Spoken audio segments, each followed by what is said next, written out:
Out. You're from Canada, so tell me about Yes, yourself. I am. And today is a beautiful day actually in South Florida. It's like I think about 70 degrees outside, which is cool. It was actually cool enough this morning that I wore my thick Ralph Lauren vest with like fur inside, but Mhm. that's done for the day. So Uh-huh. yes, I was born in Toronto. I grew up there. I moved here almost 25 years ago, and I am a cross-border lawyer and a realtor and a franchise consultant. Mhm. And I help people create strategies to invest and immigrate to the US. And I have a Mhm. signature program called How to Immigrate Through Real Estate, which is, I think, how we connected on LinkedIn. Yes, how to immigrate with real estate. That's very important and very interesting, actually. Yeah. I know a lot of people, they want to do the same thing, but they don't know how to do that. So, Well, elaborate I can't more. tell you all my secrets, right? Because otherwise, why would they come to me? But Exactly. but I will tell you that as a lawyer and a realtor, it gave me the unique, I guess, unique combination of qualifications to develop this. And I was determined that there was a way for people to not have to buy a pizza shop or some other thing that they don't want to do, and instead to invest in real estate, which they're passionate about generally. And they can create a legacy and create ongoing residual income and cash flow, and then on ROI. And they don't have to buy a pizza shop, and they can actually run a business around the real estate investing. So every business we create is custom built for each client. Great. And how did you come into this business? You always wanted to get it to be a lawyer? I wanted to be a lawyer since I was 11, not an Hmm. immigration lawyer. Definitely not. That was not my plan. My plan was to be a family law attorney because I Hmm. wanted to protect people from awful spouses. And anyway, that didn't work. Then, well, it Hmm. didn't happen. I ended up going to law school and becoming, well, I went into securities law and did some Hmm. mergers and acquisitions. I was very interested in the business side of things. And then I moved to Florida Hmm.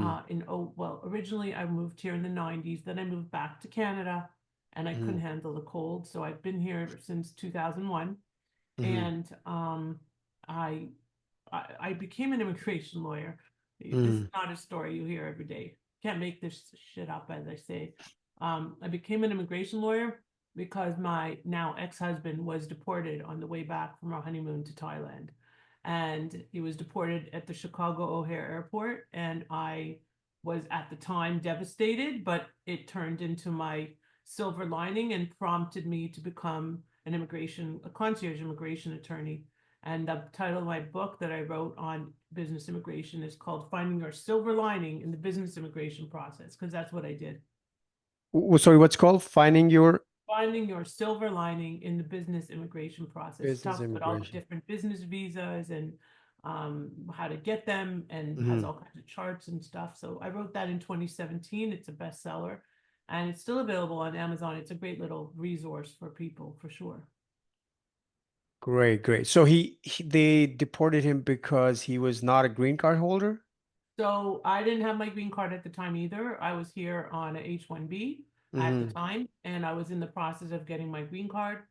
What I did not know, and had he had any kind of foresight, we wouldn't have gone out of the country, we would have gone to Hawaii or something, Hmm. was that he was actually inadmissible.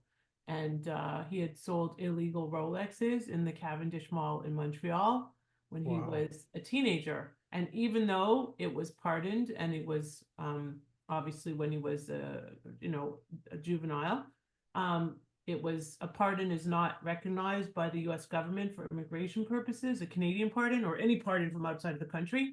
And so Hmm. he was considered inadmissible. It was deemed a crime of moral turpitude because it was fraud. And Yeah. so anyway, flash forward, this all happened. I was in the midst of getting my green card. I ended up getting my green card. I had to go to Montreal to get my green card, and they determined that he was not eligible.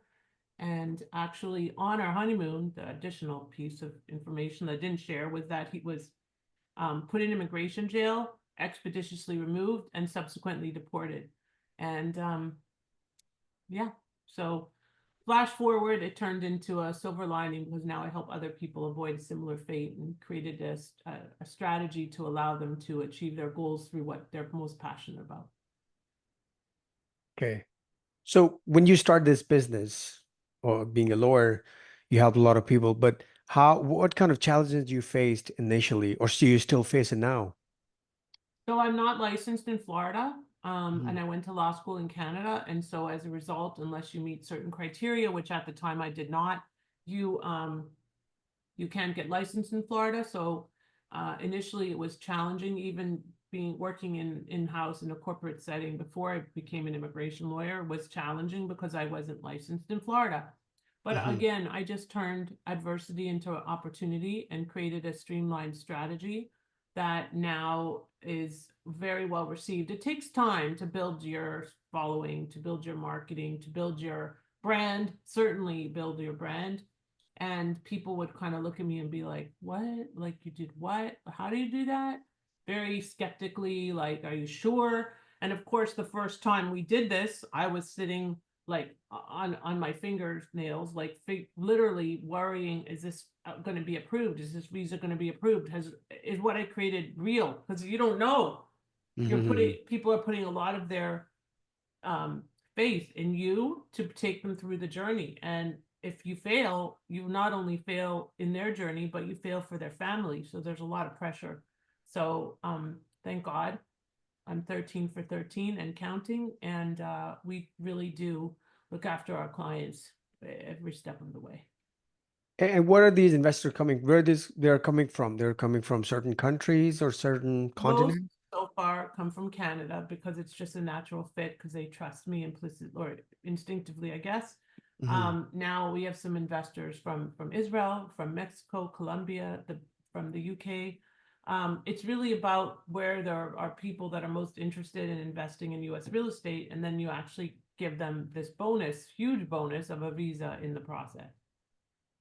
What kind of total investment they have to spend money, like, or what kind of real estate they have to do it? So Is it it's like not about EB5 the type visa? of What real is it called? estate. EB5? No, it's an E2 that they initially get. Hmm. They can potentially do an EB5 through this, but the E2, it can be in almost any type of real estate as long as it's not passive. And we Hmm. can, that's what we build with them. So it could be a multifamily, it could be in mixed use, it could be in Section 8, it could be in co-living, which is basically turning a single family home into a multi-unit, multi-bedroom home that you rent each room. Hmm. And the total budget that we recommend is a minimum of 250 total, including Hmm. our fees and your initial down payments. And if you have less than that, we might be able to skin it through, but we don't want you to be struggling after you get the visa. We want you to actually be able to build a business. So you can get the visa with one or two properties in your portfolio, but you have to have a plan to add more.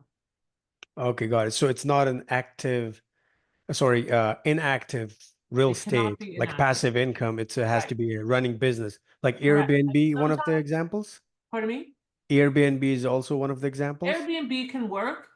It's just not as well received these days because it's so oversaturated, but they definitely can work. We've had a few. They should be targeted to a specific type of client base, or maybe they're going to visit a certain hospital, or maybe they're travel nurses.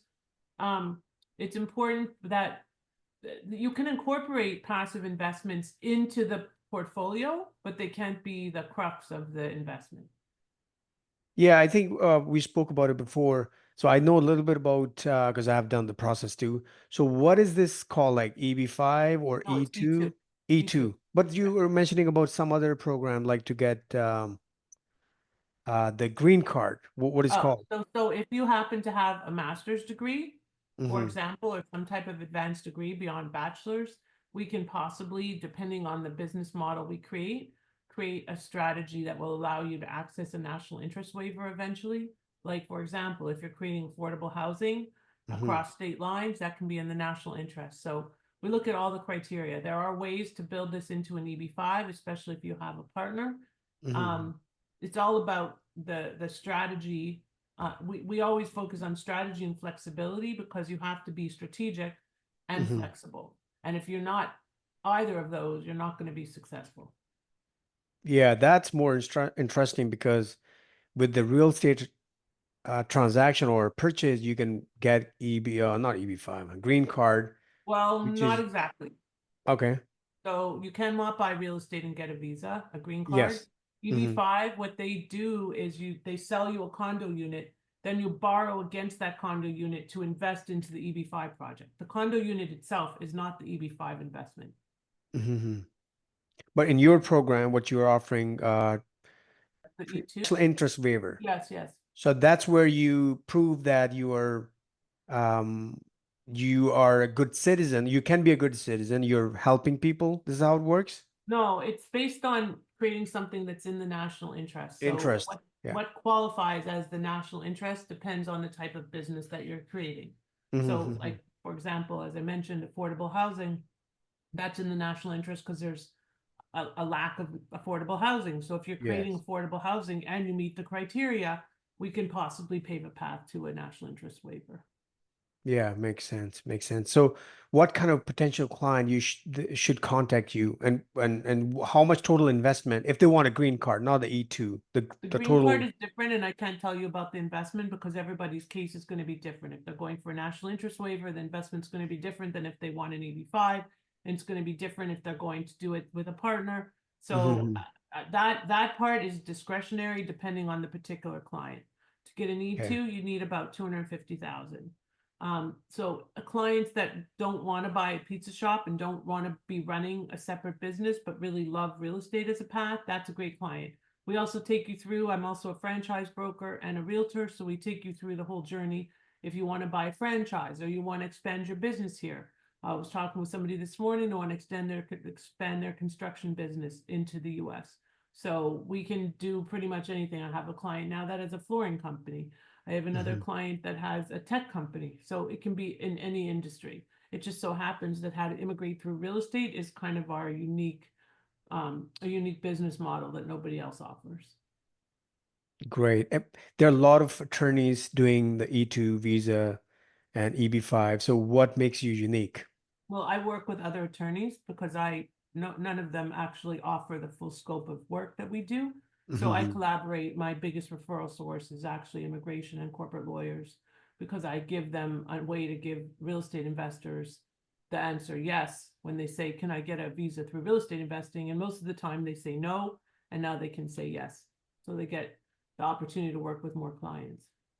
Because you have a package Right. of many things. Great. Yeah. Because I know a lot of friend lawyers, they just do E2 visa or they just do EB5 Yeah. and they have certain criteria.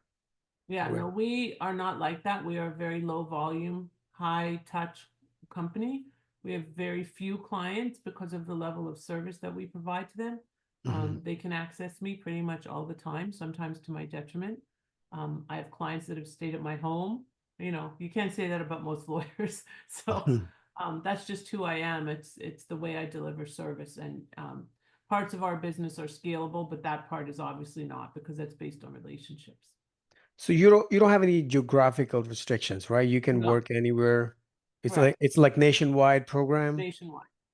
and all Hmm. the countries, all everyone can contact you who wants to get into US Correct. on E2 visa, right? Yes. Well, as long as they're from an E2 country, they can come in with Country. E2. They Otherwise, have we might look their into country their has plan. to be into the E2 qualify Right. There's country, right? 84 countries that have a treaty with the US. If you're from one of the countries that doesn't, we'll find you another path or strategy or visa option. Great, great. Do you have any like interesting story in your business? Like we have a lot of interesting stories in our business. Do you have anything like Oh my made you gosh. laugh or a very tough deal? Um, So let's see. Okay, so I had a client not that long ago who the mortgage wasn't coming through and they needed the mortgage so they could close on the property so that they could go to their visa interview, which was 3 days later.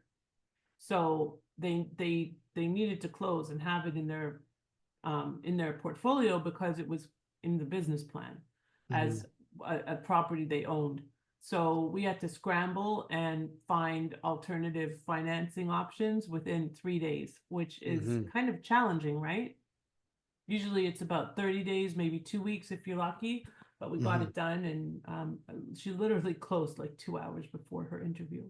Wow. So people come to us often thinking that they want franchises and they don't. And they're like, okay, well, we have this other option. You're like, oh, wow. Um, there's so many stories in our business about people in different situations, like they're in the midst of getting a divorce and they try to hold off on the divorce until they get the visa, and then it's like, yeah. So lots of that kind of stuff going on. So I'm trying to think of like the most interesting, but the most interesting always ends up being my story about my ex-husband being deported, because that's something that nobody can, no, you can't make that up. You can I know. That's a big one. Uh-huh, definitely. Yeah, we Yeah, we see this all the time. Like you said, people go to the bank and they want their financing. They have a purchase and the closing date is coming up and they can't get an extension. They paid like 100,000, 200,000 deposit. If they don't close, it's they can lose that money. So they come like 2, 3 days before to close the deal, which is like sometimes really hard to close. But there's some private lenders we have, they can close within two, three yeah. days, Or you which can is break really it. tough. Right, absolutely. There's always an answer. Um, sometimes people also lie, Yeah. Yeah. or there's a lot of people that come to me and they're in PR status in Canada, which I'm sure you're familiar with, which is a permanent resident in Canada. It's like a green card in Canada, and Yeah. they're not Canadian, so they're Yeah. waiting. They're Indian born with permanent residence in Canada, so they're waiting for their residency, their Canadian citizenship, and Citizenship. until they get that, they can't get an E2. Yeah. So we did have a situation where the guy thought he was getting his citizenship in a certain week, and he also had an interview booked, and he did Oh, not get his citizenship. And he went. I told we told him, don't book your interview until you have the citizenship in place. But he was just, and there's no way they won't even see you. So that yeah. was an interesting situation. Yeah. I think India is not one of the countries eligible Not for yet, that. but they say it's going to be next year, so we'll see. Who knows? Yeah. It would be a Yeah. very big game changer, because there's so many, it's such a huge population, and there's so many people that want to come to the US from India that may or Yeah. may not be able to qualify for an H-1B or some other visa. So Yeah. Yeah. A lot of entrepreneurs want to come. Yes, I know that. And is there any EB2 visa limit? Like EB5, they have a limit. They can do certain. no, there's no quotas for E2 specifically. Mhm.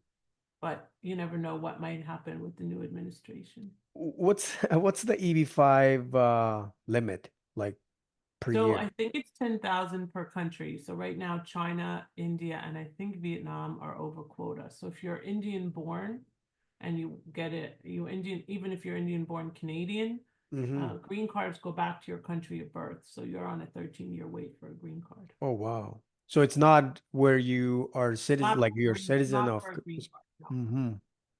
Wow, that's Not interesting not in too. terms of your timeline. In terms of your quota, yes, but not your timeline. So it's very strange how it all works. Hmm. Great, great. Formulas and government stuff and all that fun. Yes, yes, yes. And then what is the least time? Which countries that has the least time for EB5 or green card? Anyone that doesn't have a quota, Oh, which okay. you could wait as little as a year or two if you're from Canada or England or something. Hmm. Um, but again, then you still want to be in status while you're waiting. So this will at least give you a way to do that. Great, great. Otherwise, you have to wait in your home country because you have no status in the US. But then, Yeah. so you would apply for the green card and then you could get your E2 after. Don't do it the other way because it will be considered dual intent. It's for every category green card. It doesn't matter if it's EB5 or L1, whatever. L1 is not a green card. Anything with an EB is a green card. Hmm. And yes, it's for all categories. Wow, interesting. What's your final remarks or advice to people who want to Don't try hire to do you it as a yourself. as a lawyer? Don't try to do this yourself. Don't try to Yeah. cut corners and save a few dollars, because you're going to end up putting your family and yourself in jeopardy. Much more important to actually use professionals, whether it's me or anybody else, and make sure if you're from another country that you work with somebody that also understands what it means to, like in terms of laws from your home country, not just US. So you need Yeah. somebody that's international or cross border that specializes in both countries so that they can advise you appropriately, because you're still going to be potentially a taxpayer in your home country. So you want to make sure that you have somebody that understands both sides, not just one. Yes, yeah. I can vouch for it because I've done this process and it was very complicated. It's not easy. Like some countries are very easy. Like Canada, I think has very easier process for getting visa, whatever. No, No? no. It is actually in many ways harder. Difficult. The advantage of if you're Canadian coming to America is at least you have reporting and your tax returns and all of this. Hmm. But it's really important that you um, consult with and use experts. And again, don't try to cut corners because you have way too much at stake.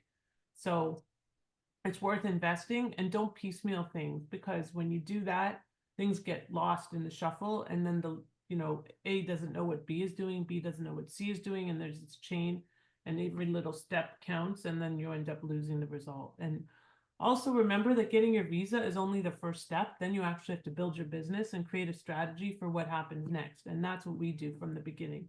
So don't just think about getting your visa and that's it, or don't invest in some business that you hate so you can get your visa. Make a plan that you're actually going to be able to build this business. Hmm. Makes sense.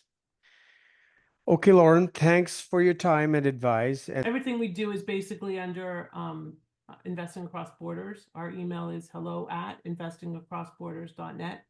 mhm. You can find us investing across borders on LinkedIn, on Facebook, on Instagram, on TikTok, and we're here to help and happy to assist you in any way that we can. 866-724-0085, 866-724-0085. And thank you for having me today. Thank you. Thanks for your time. Have a good weekend. Bye for Okay. now. You too. Bye.